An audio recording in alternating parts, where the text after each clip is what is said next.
یہ سوچنے والی بات ہے، 6 سال کی عمر ہوتی ہی کیا ہے تو یہ اعلیٰ حضرت اور پہلی عربی تصنیف یعنی عربی میں جو سب سے پہلی کتاب لکھی اعلیٰ حضرت نے، آپ اندازہ لگائیے وہ وقت اور وہ عمر اس وقت اعلیٰ حضرت کی کیا تھی. تو صاحب کتاب لکھتے ہیں کہ اس وقت جو پہلی کتاب اعلیٰ حضرت نے عربی میں لکھی، عربی میں فارسی اردو کی بات نہیں کر رہا ہوں، عربی کی بات کر رہا ہوں. عربی میں جو پہلی کتاب امام احمد رضا خان فاضل بریلوی نے لکھی ہے، اس وقت آپ کی عمر 13 سال کی تھی. 13 سال کی. 13 سال میں تو کسی کو صحیح طریقے سے قرآن پڑھنا نہیں آتا ہے نا. 13 سال کی عمر میں اعلیٰ حضرت نے پہلی کتاب کی تصنیف کسی اور زبان میں نہیں بلکہ عربی زبان میں کی. یہ اعلیٰ حضرت فاضل بریلوی علیہ رحمت و رضوان کی ذات تھی. اسی طریقے سے آپ کی دستار بندی بھی جو ہے 13 سال میں ہوئی. 13 سال کی عمر میں آپ نے مکمل علوم عقلیہ اور نقلیہ سے آپ جو ہے بالکل فارغ ہو گئے اور آپ کو جو ہے دستار سے جو ہے نوازا گیا. یہ 13 سال کی عمر میں. اور پھر لکھتے ہیں کہ پہلا فتویٰ امام احمد رضا خان فاضل بریلوی علیہ رحمت و رضوان نے جو دیا تو بتاتے ہیں کہ اس وقت بھی آپ کی عمر جو ہے 13 سال تھی. یعنی دستار ہوئی اور دستار کے بعد جو ہے وہ صرف عالم اور مولانا اور فاضل بن کے نہیں نکلے. 13 سال کی عمر میں آپ کی دستار بندی ہوئی اور 13 ہی سال کی عمر میں آپ نے پہلا فتویٰ دیا. تو اب ہمیں اور آپ کو ماننا ہوگا کہ 13 سال کی عمر میں فاضل بریلوی نہ صرف عالم و فاضل بلکہ اس کے ساتھ ساتھ دستار افتاء بھی لے کر کے آپ جو ہے مدرسہ سے جو ہے روانہ ہوئے اور اس عمر میں آپ نے جو ہے پہلا فتویٰ جو ہے آپ نے پیش کیا. اور وہ فتویٰ کس چیز پر تھا تو بتاتے ہیں وہ فتویٰ حرمت رضاعت پر تھا. دودھ کی حرمت کے تعلق سے کہ اگر کوئی بچہ کسی بھی ماں کے علاوہ کسی اور خاتون کا اگر وہ دودھ پی لیتا ہے تو اس بچے کا اس خاتون سے کیسا رشتہ ہے اور کس عمر میں وہ دودھ پی لے تو وہ جو ہے بالکل اس کے لیے حرام ہو جاتی ہے کہ قیامت تک اس سے کبھی اس کا نکاح نہیں ہو سکتا ہے. اس چیز پر پہلا فتویٰ فاضل بریلوی نے حرمت رضاعت پر 13 سال کی عمر میں آپ نے قوم کو پیش کیا. یہ اعلیٰ حضرت فاضل بریلوی علیہ رحمت و رضوان کی. اور اسی طریقے سے دوستو آغاز درس و تدریس اعلیٰ حضرت نے پڑھنا اور پڑھانا جو اسٹارٹ کیا وہ بھی آپ کی عمر جو ہے 13 سال کی عمر سے. مطلب نکلے ہیں مدرسے سے اور ایک دم آپ درسگاہ میں بیٹھے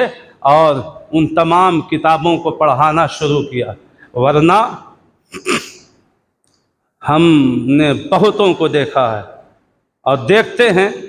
اور میں بھی اس مرحلے سے گزرا ہوں کہ جب انسان پڑھ کر کے آتا ہے تو سب سے پہلے اس کو پہلی کتاب ہی پڑھانے میں اس کی حالت خراب ہو جاتی ہے. وہ رات بھر بیچارہ مطالعہ کرتا ہے، وہ لغات اور ڈکشنری کا سہارا لے کر کے ایک کتاب کی تیاری رات بھر میں کرتا ہے، پھر جا کر کے صبح میں کہیں بچوں کو پڑھاتا ہوا نظر آتا ہے. لیکن یہ فاضل بریلوی کی ذات ہے کہ آپ نے 13 سال کی عمر میں پہلا فتویٰ بھی دیا اور درس و تدریس بھی شروع کی. اور پہلی دوسری کتاب نہیں بلکہ جتنی کتابیں آپ نے پڑھی تھیں ان میں سے جو کتاب چاہتے تھے، جس انداز سے چاہتے تھے اسی انداز سے وہ آپ پڑھا دیا کرتے تھے. یہ آپ کی ذات پاک تھی. حضرات اسی طریقے سے امام احمد رضا خان فاضل بریلوی علیہ رحمت و رضوان کی ذات، یہ یاد رکھ لیجئے کہ احمد رضا صرف ایک عالم کا نام نہیں ہے. احمد رضا صرف ایک فاضل کا نام نہیں، ایک مفتی کا نام نہیں، ایک مفسر، ایک محدث، ایک مفکر اور ایک فقیہ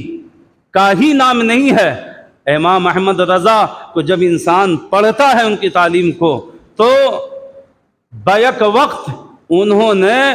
55 علوم پر، اور وہ علوم تو وہ علوم ہے کہ ان علم کا اور اس سبجیکٹ اور اس عنوان کا نام تک آج بہت سے بڑے بڑے علماء کو ان کا نام تک نہیں آتا ہے۔ ان 55 علوم سے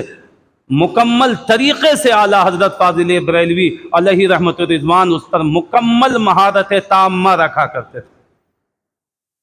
اور صرف اسی دنیا میں نہیں کہ صرف دینی تعلیم کی بات ہو، اگر جب احمد رضا کو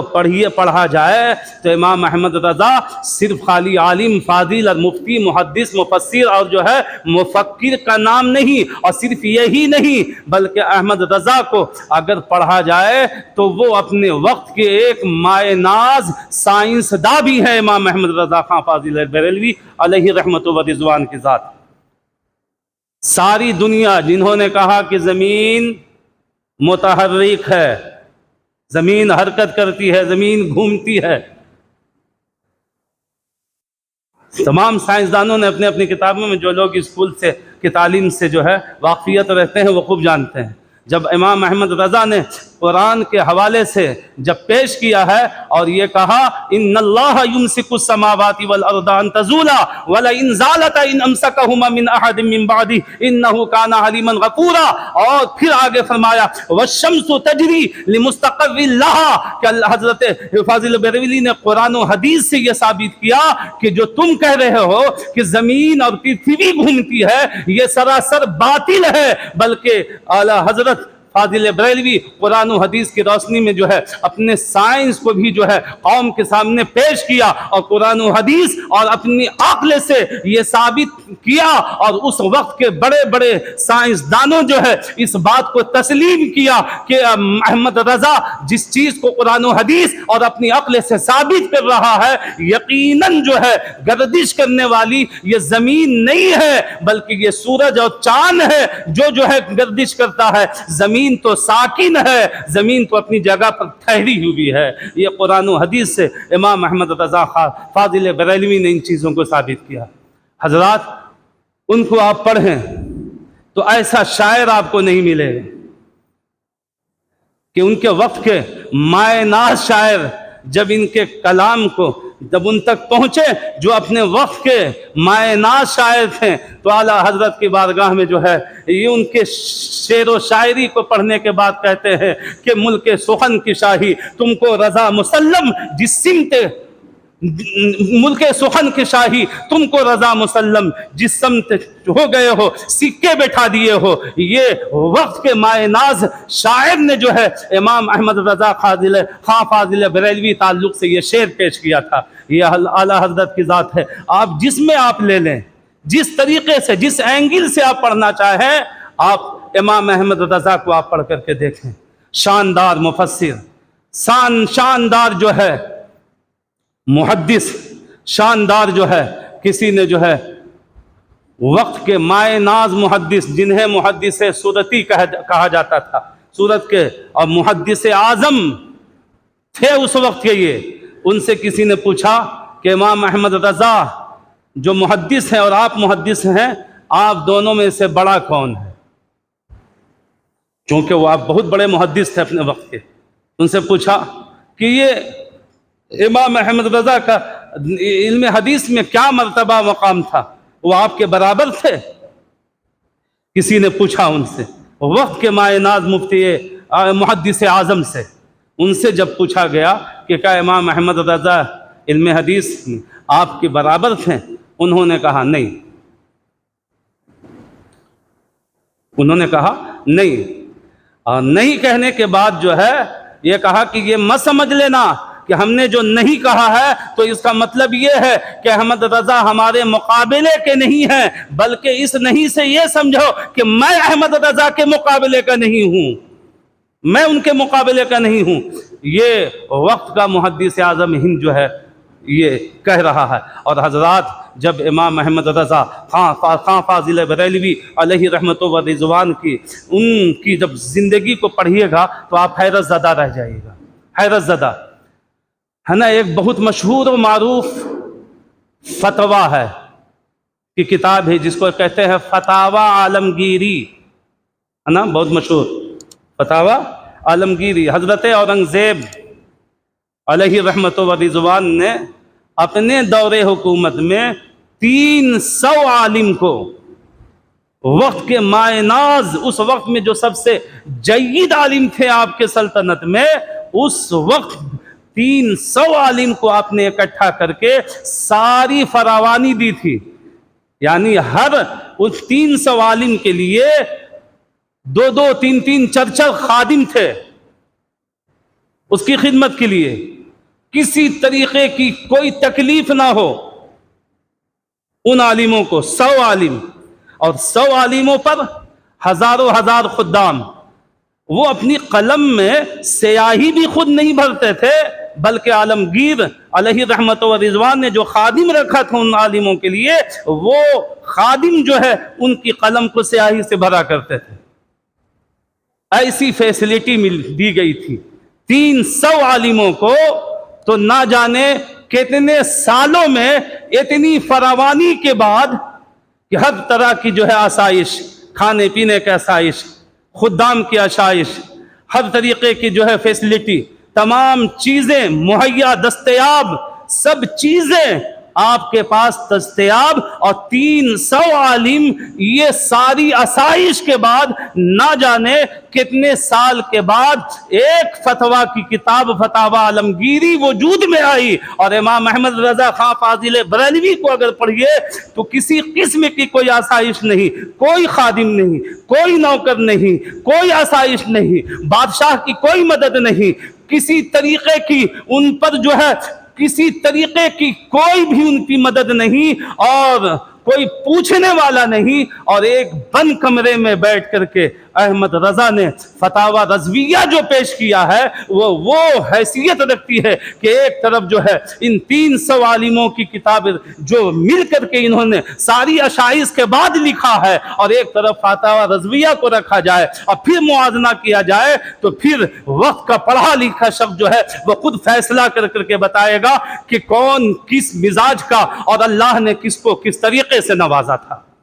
یہ اعلیٰ حضرت فاضل بریلوی علیہ رحمت و رضوان کی ذات پاک ہے۔ حضرات، جس طریقے سے آپ دیکھ لیجئے، جب آپ حج کرنے گئے تو بڑا عاشق رسول تھے نا۔ میں ایک چیز میں آپ کے سامنے رکھ دینا چاہتا ہوں، آپ یہ کبھی مت سمجھیے گا کہ احمد رضا صرف علم کی بنیاد پر وہ مشہور و معروف ہیں۔ احمد رضا سے بھی بڑے بڑے عالم اس دنیا سے گزرے ہیں، بڑے بڑے عالم گزرے ہیں، ہے نا۔ ان 200 سال میں احمد رضا کا کوئی جو ہے ثانی نہ ہو، 300 سال میں نہ ہو، لیکن پہلے ان سے پہلے کے وہ عالم مائے ناز عالم گزرے ہیں، ہے نا۔ تو ایسے عالم سے دنیا بھری ہوئی ہے، لیکن ہر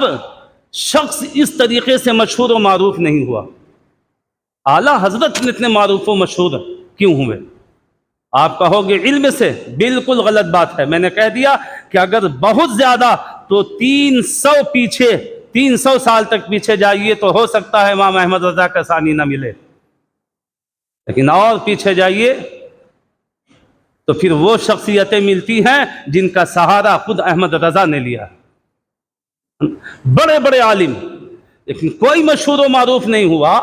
امام احمد رضا کیسے مشہور و معروف ہوئے؟ کوئی کہے علم کی بنیاد پر، تو میں اس کی اس دلیل کو رد کروں گا یہ کہہ کر کے کہ جن عالم کا سہارا امام احمد رضا نے لیا، وہ جب اپنی علم کی وجہ سے مشہور و معروف نہ ہوا، امام احمد رضا کو تم کیسے کہہ رہے ہو کہ وہ صرف علم کی بنیاد پر مشہور و معروف ہوئے ہیں؟ نہیں، بلکہ وہ علم کی بنیاد پر نہیں، وہ سچا پکا عاشق رسول اور عاشق آل رسول تھا، جس کی بنیاد پر اللہ نے اسے ایسا چمکایا کہ قیامت تک وہ چمکتا ہوا نظر آئے گا۔ یہ احمد رضا کی یہ ذات پاک ہے۔